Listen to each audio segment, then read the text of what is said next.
Are you the kind of person who likes to have a plan for most of the things you do? Or are you a little more spontaneous and you like to take life as it comes? Of course, both of these approaches have pros and cons, but I want you to think a little bit about which one you prefer, because here in just a bit, I'm going to help you use that information to take your English to the next level.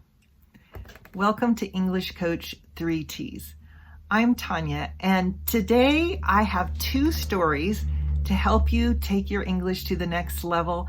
And after that, I'm going to give you 2 tips on how you can get even more out of this video. So let's jump in.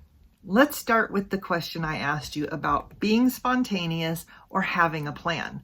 These two things are opposite from each other, or you could say they're antonyms. Knowing the antonyms to a word or phrase, or the synonyms, the things that mean the same or nearly the same thing, are going to help you to take your English to the next level. And let me show you why. So let's start with the word spontaneous. Spontaneous simply means you don't have a plan and you do things as they happen in your life. There are several synonyms to being spontaneous, but one of my favorites is an idiom, to fly by the seat of your pants. I have a story I want to share with you about that in just a minute, but let me tell you a couple of other synonyms. So for spontaneous, we could say impromptu, spur of the moment, knee-jerk reaction, and like I said, to fly by the seat of your pants. How's this going to help you take your English to the next level? There are a couple reasons why knowing synonyms and antonyms to a word will help you to become more fluent. So let me tell you some of the antonyms for spontaneous. So I already gave you one, which is to have a plan. Some others are to be deliberate, calculated, to ruminate, to be intentional, to do something on purpose, and to premeditate. So let's start with, where can you find or learn these synonyms and antonyms?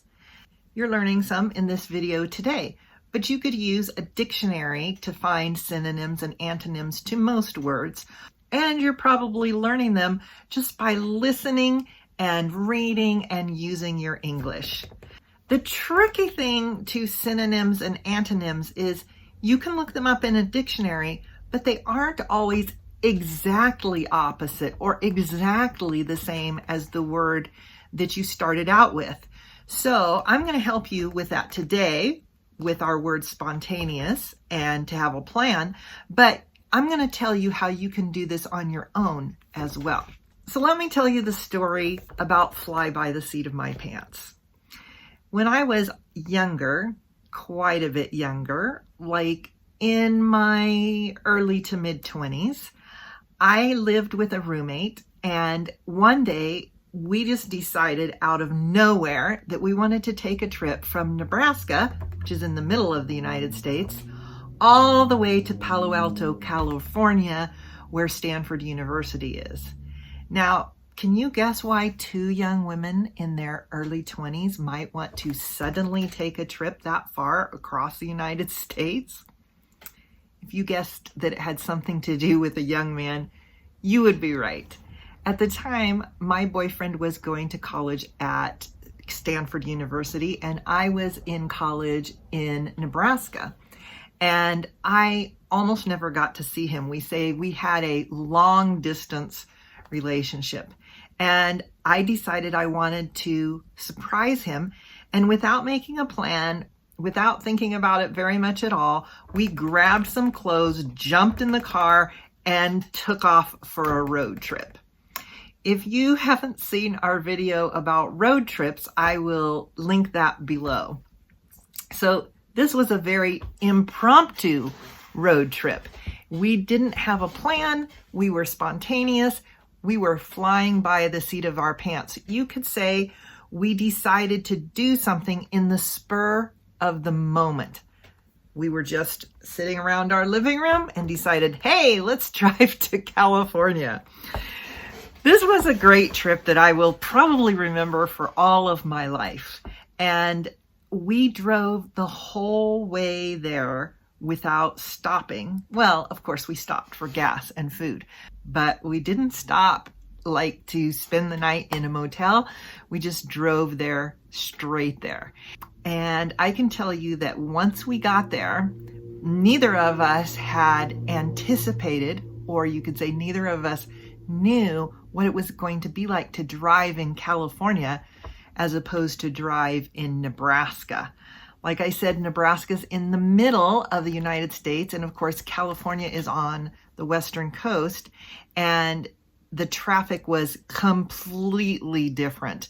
So having a little bit of a plan about what that might have been like might have been a good idea, but it all makes for a good story, and it all makes for a good memory.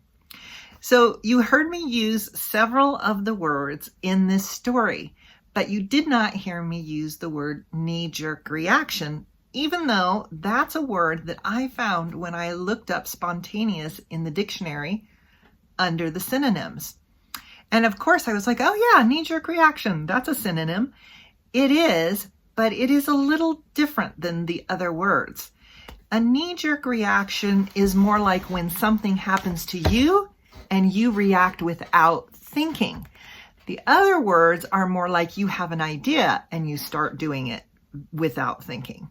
So the idiom knee-jerk reaction comes from, I don't think anybody's done this in my lifetime anymore, but in the olden days maybe, or we used to always hear about how doctors would test your reflexes.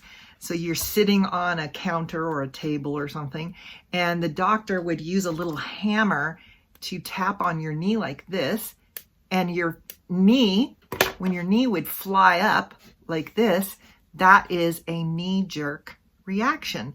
The reflexes in your knee cause your foot to kick up. And this is how we got this idiom, someone had a knee-jerk reaction. So hold on to that thought about knee-jerk reaction, because I'm going to give you some more examples here in a little bit.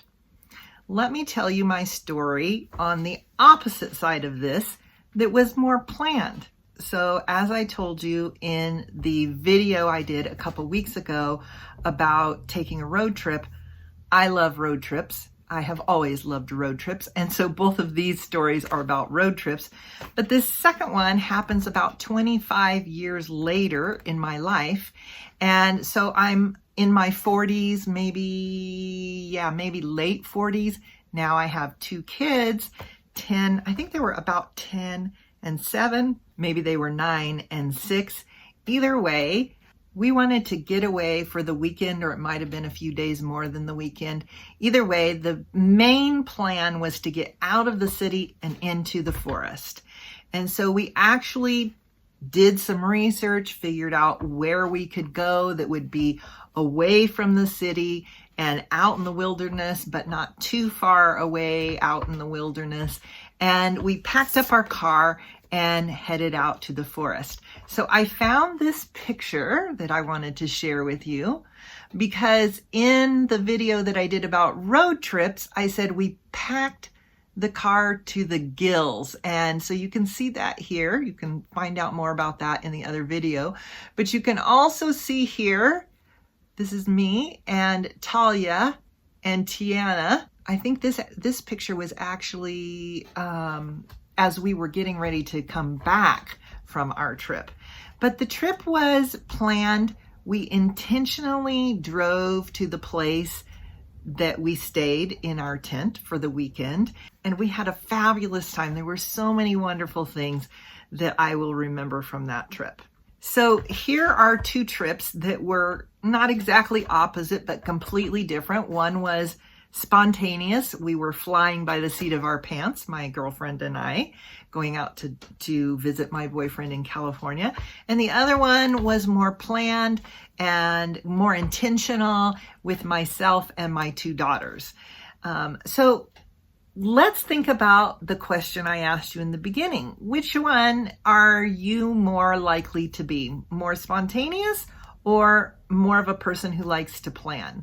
I said they both have pros and cons. And that's true. There's benefits and drawbacks to both of these ways of doing things. I'm curious what your thoughts are. Which one more describes you? Which one do you think is better? What do you think are the good things and the not so good things about these ways of doing things? I tend to be kind of in the middle, which isn't unusual for me. I try to find the middle ground on a lot of things. I like to have a plan when I'm working. For example, I like to make a list of some of the things, in this case, the words I wanted to mention to you in the video, but I don't make a complete plan of everything I'm going to say. I know a lot of teachers like to write a script of every single thing they're going to say. That for me doesn't work as well, but it works really well for other people. So why is it that knowing some of these antonyms and synonyms is going to help you take your English to the next level? Well, first of all, if you're ever taking a test like the IELTS or the TOEFL, they will ask questions about antonyms and synonyms, and knowing antonyms and synonyms is going to help you with the reading exercises and even the speaking exercises and all kinds of things on those kinds of tests. But even if you aren't taking one of those types of tests, it is helpful for you to have different ways of saying things so that when you're speaking about a certain topic or telling someone about something, you have more than one way to say it. So think about the story I just told you. It's more interesting and you get a better idea of what I'm talking about if I have more words to describe it. Now, again, on the list of antonyms, I didn't use all of the antonyms I had on my list when I was telling you the story that was a little more planned. And that's because, like the other list, these don't have the exact same meaning. So I wouldn't say that the trip we took was calculated. I guess you could say that, but that word is stronger. If we say somebody is calculated when they do something, we don't always mean that in a very positive way. You can use it in a more positive way, but it has a stronger meaning. And so we might say the crime, for instance, was calculated. They planned it. They knew exactly what they were going to do and when they were going to do it. Premeditated is also like this. Although I would say premeditated is not as strong as calculated, but I wouldn't use it to say our trip was premeditated. It just sounds awkward. Not necessarily wrong, just too strong. But on purpose, I have that on my list, and that would have been a great synonym to say, we went to this place on purpose, or we did this on purpose. And I did use the word intentional. I didn't use the word ruminate. To me, ruminate is the word that is least like the others, although it's similar because you're thinking about something. When we ruminate about something, we're thinking about it a lot. It's almost like to worry about something. Now, if I had made this plan to take this trip, and then I was thinking about it all night and couldn't get any sleep because I was thinking about the plan and I wanted to make sure we had everything we needed on the trip, then you could say I was ruminating about the plan. Hopefully you have an idea of what we mean when we say pros and cons. So let's talk about benefits and drawbacks. This is pretty much the same thing. The benefits are something that's good about something, and the drawbacks are something that are not so good. So let's think about this word or this phrase, a drawback. It's something that draws back instead of going forward. So we think of it as not being so good. To use the example I said a little while ago, one of the benefits of buying a used car is that it's less expensive, but one of the drawbacks is that it might have problems we don't know about. Can you relate to either of these stories? Remember, like I say, Being able to relate to the story and think of your story in English is going to help you to take your English to the next level as well. So let me give you some more examples of some of the things that we talked about today. Let's start with having pros and cons. I said that both of these approaches have pros and cons, or we could say benefits or drawbacks. Or the most simple way to say this is they both have good things and bad things. It's really common when we want to make a decision to say, let's make a list of the pros and the cons. Or we could also say pluses and minuses.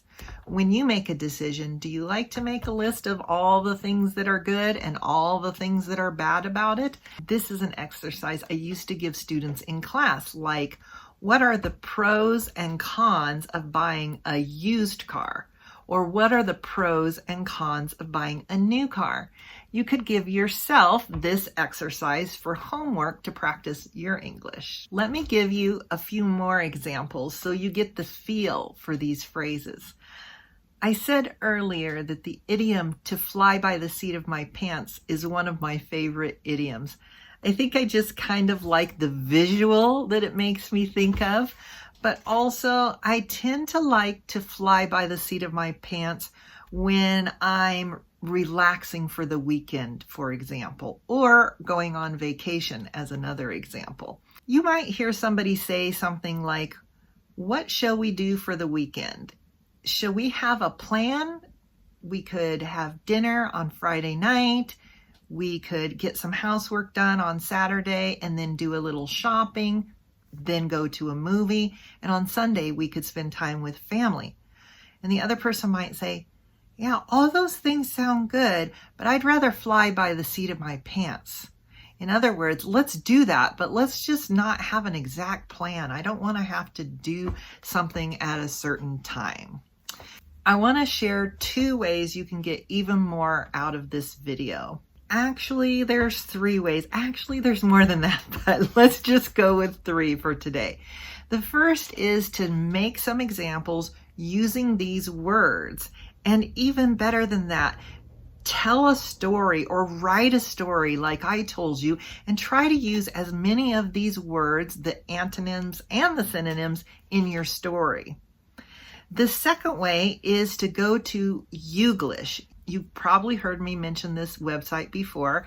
I'm not sponsored by them. I just love this website for learning English. Type in any of the words, choose the English you want, like from the UK, from the USA, and then you'll get lots of short videos with people using these words in real life situations. And then you can think of similar situations that you've had. And then the third way is, after you've done those things, or even if you don't do those things, go back and listen to the video again. Listen and see if you understand it even more, if the words start to make more sense to you. Another way to take advantage of listening again is to listen again today and then wait for a week or 2 and listen again. Or if this video is a little bit difficult for you, wait for a few months and then listen again and see if you can understand it more. This is something I do when I'm learning my second language.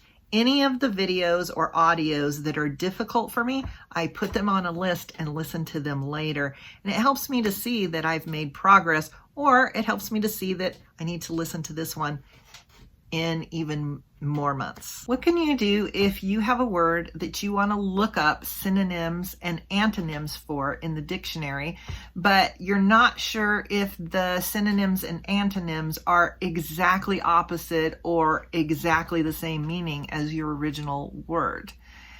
This can take a little more work on your part, but once you find the synonyms and antonyms, then take those words and look those words up in the dictionary, and usually you'll find some examples there that will help you to understand if those words are exactly the same, exactly the opposite, or similar to the opposite. I hope that this video was helpful for you. If you learned something today, please give us a thumbs up and be sure to subscribe so you don't miss future lessons.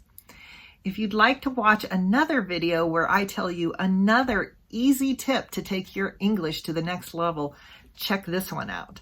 And if you'd like to watch another video where you can learn vocabulary in context with a story, check this one out, and I'll see you there.